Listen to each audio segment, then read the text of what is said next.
Welcome, my friends, to Next Level Change Success, a change conversation for leaders, project and change practitioners for today and tomorrow. My name is Therese Perez of myvirtualchangemanager.com, and I'm an experienced change and project professional and people leader with many years of experience in the industry. I love business, and I love the people side of business especially. So nothing lights me up more than seeing people use change management, project management, and strong change leadership to engage, motivate, and inspire people, and ultimately transform organisations. If you've heard about change management and have no idea of what it involves, then you're in the right place. If you know about change management, but you want to take your practices to the next level, then this is where you should be. I'm going to share the stories of my experiences, interview some fantastic people, and I'm going to explore all of the challenges and opportunities that you face in organisations right now. So please join me and let's go and have some fun. Hello, and welcome to another episode of Next Level Change Success. My name is Therese Perez and I am the founder of myvirtualchangemanager.com, and I am recording on Dharawal country, and I would like to pay my respects to the traditional owners and custodians on the land on which I am recording.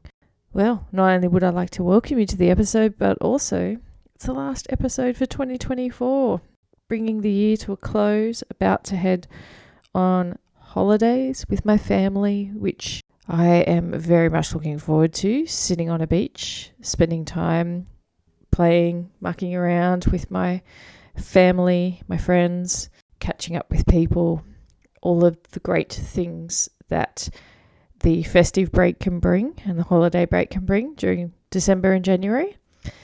Before I close out this year, though, it is always a good time to reflect on 2024.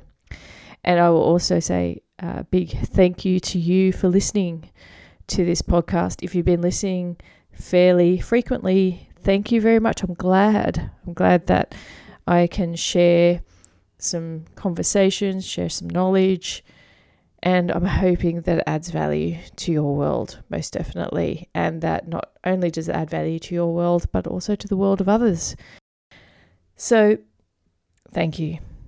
Let's just start there. Thank you. And I'm very, very grateful to be able to have this platform and to also be able to have these conversations with you or have the talks with you every fortnight. Next year, we're going weekly. And we're also venturing into the world of webinars. And so you can join the webinar list. You can come and attend some of the Change Intelligence series webinars next year.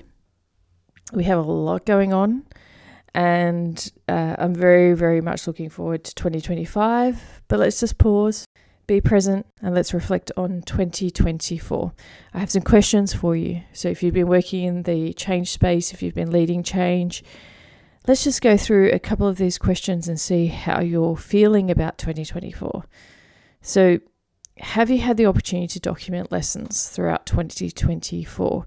And if you haven't, if you've introduced change and you've had experiences, things that have worked well, things that haven't worked so well, if you haven't yet documented them, it's great heading into the Christmas period. If it's actually a little bit quieter in your organisation, it's good if you can take the time and get some of those experiences, results, outcomes on paper.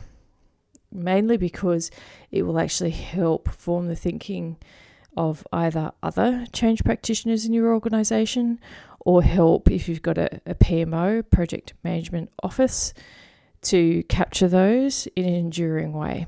It's one of the best things that you can do if you can conduct a retro or a review at the end of your change process to be able to assess what worked well, what didn't, and what you would do differently. That's the first thing about lessons. Never forget or lose the opportunity to reflect on how well change has been introduced or not.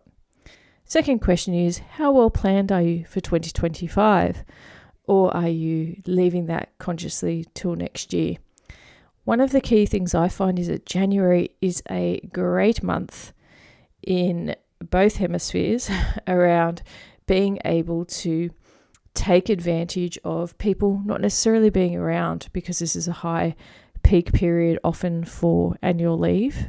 People want to take extended breaks. They want to spend more time with their families, which is fantastic. It does mean that when you come back, if you're a person who's coming back when the office reopens, that you are ahead of the game if you've got a plan and you already know what you're going to be starting work on. Rather than lose momentum through the month of January through not taking advantage of the time that you might have to do some thinking, some planning, some light touch workshop work with certain individuals. January is a good time to do that, to keep things moving forward and to set you up for success when February becomes very, very busy, as it tends to do. And it's always a short month. So I know a lot of people might leave the planning till next year. Personally, by the end of November, I want the first quarter planned out as best you can get so that you know what you're walking back into, so that you don't have to be concerned about remembering what's happened at the end of the year before when you come back from hopefully a very good Christmas break. The next question is, how engaged are your staff? What note are you leaving on when it comes to the holiday break? Is staff engagement high? Is it low? Is staff morale waning, or is it pumping? Good to always get a bit of a pulse check to reflect upon how your team are feeling, how the organisation's feeling, what the chatter in the kitchen is. We always talk about the water cooler, so what the water cooler temperature is good to know. And if people are tired, well, that's pretty normal. If people are excited about their Christmas holidays or festive holidays, then definitely that's good to know.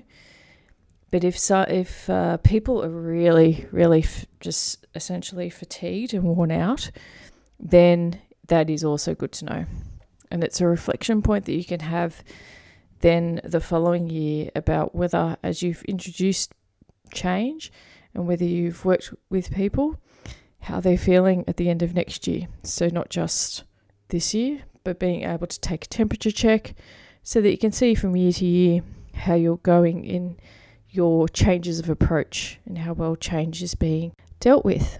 And once again, whether it's your own sentiment heading into December, heading into the holiday break, or whether it's a general sentiment. Personally, I'm feeling a little bit tired. I know I'm very, very busy, but I'm also very optimistic. I feel quite energized. I do remember, and if you're listening to this from the Northern Hemisphere, I know that January is a very challenging month post all of the festivities, the holiday season.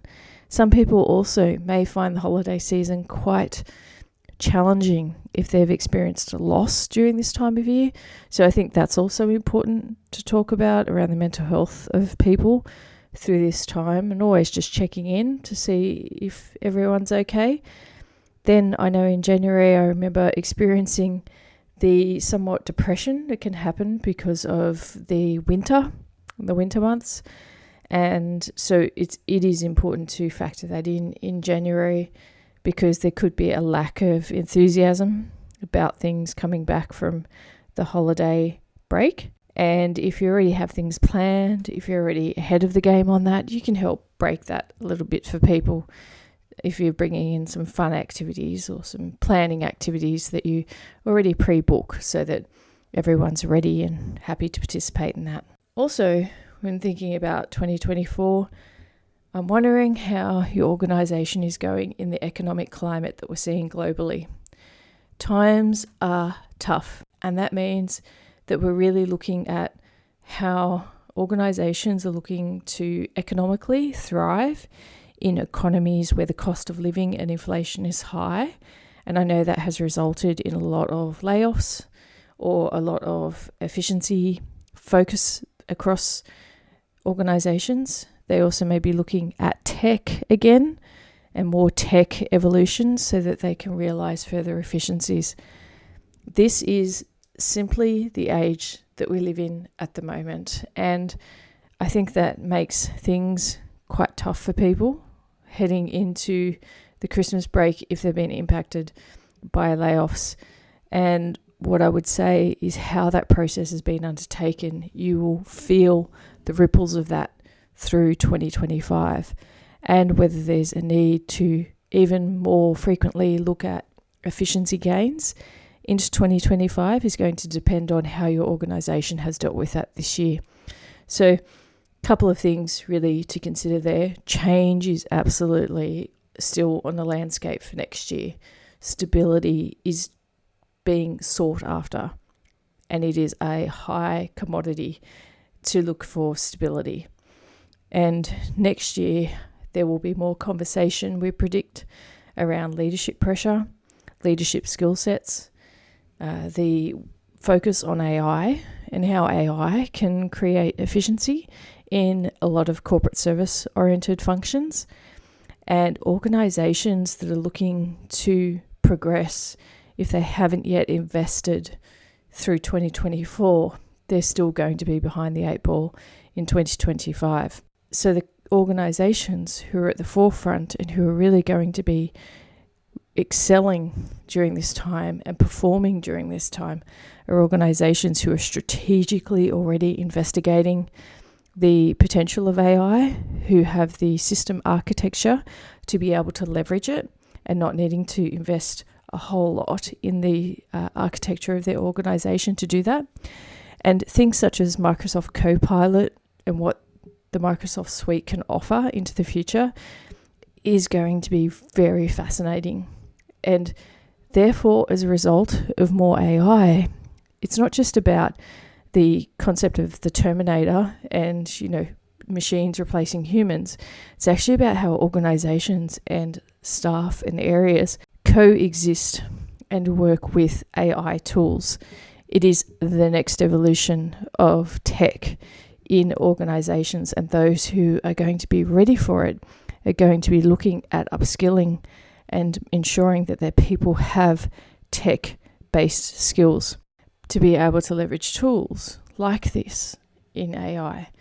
And that has to do with having a growth mindset, with individuals who are looking to embrace and progress and pioneer in this way.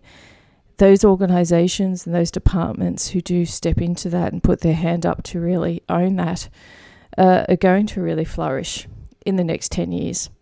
And so 2025 is looking more and more at organizations who are ready for that and who want to be the leaders in AI adoption. And I definitely can see that conversation becoming more and more prevalent across 2025 because of the economic and efficiency requirement that organizations are going to have. And so what does it look like from a change conversation next year? Because I just wanted to give you a bit of a snippet around where we're headed with Next Level Change Success. And just like this podcast is titled Next Level Change Success, we're upping the ante next year. And we really want to talk more and more about connected thinking, because connected thinking and creating the connections in an instant when you're looking at change is a trained skill that we're looking to develop next year through our webinar series, our Change Intelligence webinar series, and very much looking at what we can provide you with tools, free resources, as well as courses that you can take, live courses that we'll be running next year, where you can develop your own change skill sets. So it's really, really exciting. So if you work in corporate services, or if you're a leader, building your change intelligence, even if you're a change practitioner, building your change intelligence is going to enable you to introduce change faster and understand the balance between people and performance, and also progress, and the importance of the mindset, the frameworks that you use, as well as the ability to navigate your organization to achieve outcomes. And that's what we're going to be covering next year. So 2025 is going to be really a lot of fun. You're going to see and hear a lot more from me next year, and we'll be leveraging and working with the tools that we have, but taking them to the next level. So on that note, once again, I'd just like to thank you for listening to Next Level Change Success, for spending time with me, whether it's every other week that you're listening. I appreciate your time.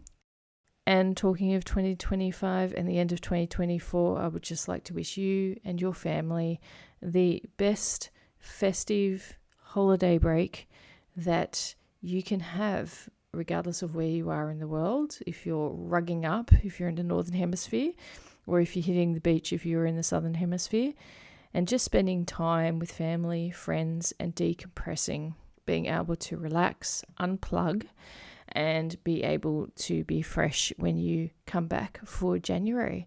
Let's keep talking in 2025.